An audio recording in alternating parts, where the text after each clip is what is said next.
Maharshi Dayanand university में cafeteria की तर्ज पर बधिरों को समर्पित नए फूड ट्रक स्टार्टअप कैफेटेरिया की शुरुआत। 50% कर्मचारी भी बधिर ही होंगे। एमडीयू की पूर्व छात्रा पद्मजा ने होटल मैनेजमेंट इंस्टीट्यूट के 2 छात्रों के साथ मिलकर की शुरुआत। एमडीयू के वीसी प्रो राजबीर सिंह ने की कैफेटेरिया की शुरुआत। सुनने की शक्ति का आंशिक या पूर्ण रूप से अभाव लोग आते हैं बधिर की श्रेणी में। रोहतक की महर्षि दयानंद यूनिवर्सिटी में अपनी तरह के नए और अनोखे स्टार्टअप की शुरुआत हुई है। यह अनोखा स्टार्टअप बधिरों को समर्पित है। कैफेटेरिया की तर्ज पर फूड ट्रक स्टार्टअप कैफेटेरिया शुरू हुआ है। खास बात यह है कि इस नए स्टार्टअप में 50% कर्मचारी भी बधिर ही होंगे। यूनिवर्सिटी की एक पूर्व छात्रा ने होटल मैनेजमेंट संस्थान के 2 छात्रों के साथ मिलकर इस स्टार्टअप की शुरुआत की है। यूनिवर्सिटी के वीसी प्रो राजबीर सिंह ने इस स्टार्टअप का शुभारंभ किया। बधिर की श्रेणी में वे लोग आते हैं जिनमें सुनने की शक्ति का आंशिक या पूर्ण रूप से अभाव हो। ऐसे लोग सांकेतिक भाषा का उपयोग करके संवाद करते हैं।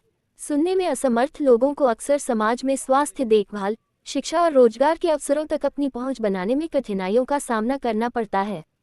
ऐसे ही लोगों को स्वतंत्र जीवन जीने के लिए प्रोत्साहित का विचार रोहतक की महर्षि दयानंद यूनिवर्सिटी की बिजनेस साइकोलॉजी की पूर्व छात्रा पद्मजा को आया। पद्मजा की मां शरणदीप कौर हरियाणा मूक एवं बधिर निःशक्त कल्याण समिति पंचकुला की संरक्षक के तौर पर जुड़ी हुई थी। तब पद्मजा मूक और बधिर लोगों के संपर्क में आई और उनकी परेशानियों के बारे में पता चला। पद्मजा का कहना है कि मूक और बधिर लोगों का बाहरी दुनिया से ज्यादा संपर्क नहीं होता। ऐसे में विचार आया कि ऐसी जगह होनी चाहिए जहां पर वे समाज के साथ खुलकर जुड़ सके और रोजगार का साधन भी उपलब्ध हो। इसलिए इस नए फूड ट्रक स्टार्टअप कैफेटेरिया की शुरुआत हुई, जिसमें यूनिवर्सिटी के ही होटल मैनेजमेंट संस्थान के 2 पूर्व छात्रों मनदीप व साहिल ने सहयोग दिया और इस प्रकार बधिर लोगों को समर्पित कैफेटेरिया शुरू हुआ। पद्मजा ने कहा कि कैफेटेरिया बधिर लोगों को पहचान देता है।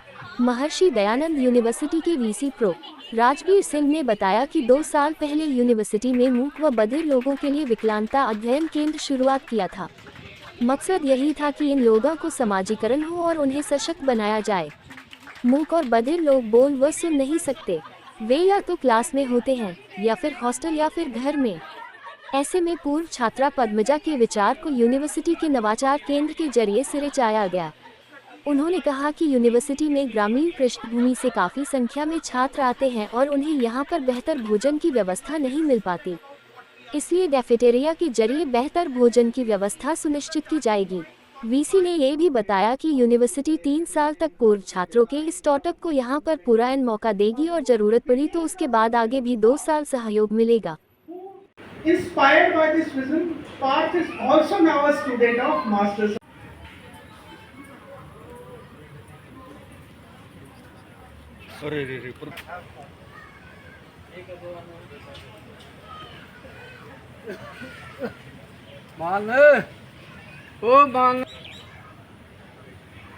ये उधर वाला हो गया था, वो देख वो ड्रेस क्लोज से नीचे वाला।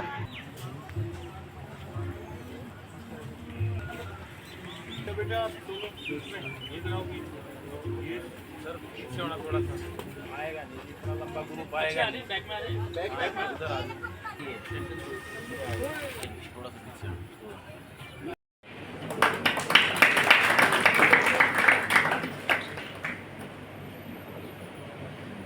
Just to apprise you, this is a formal documentation of Government of India, compliance of the insurances, and it's not a...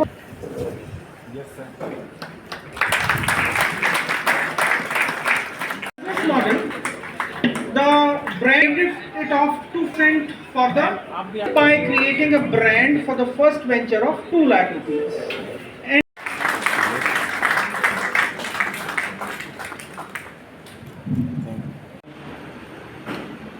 madam Sandeep Rana, professor Dahiya, professor Sahil, Mandeep, साथी सभी सम्मानित सभी कर्मचारी और मीडिया बंधुओं।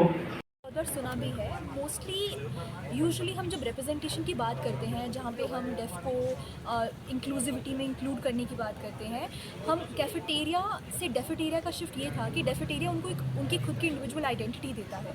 डेफेटेरिया मतलब डेफ के लिए जो कैफेटेरिया है, डेफ के द्वारा ऑपरेटेड जो कैफेटेरिया है, सो वहाँ से इसका आइडिया आया। बट इसके जेनेसिस मोस्टली यहाँ से आए कि मैं अपनी मदर के साथ, my mother was in Haryana welfare society for a long time, and वहाँ पर I have been with her for a really long time. उनको देखते हुए, वहाँ पर रहते हुए, उनका जो ऑन कैंपस रहना और स्टडी का जो एक एटमॉस्फेयर था, वहाँ पर कहीं ना कहीं सोशलाइजेशन का जो एक एलिमेंट था वो मिसिंग था।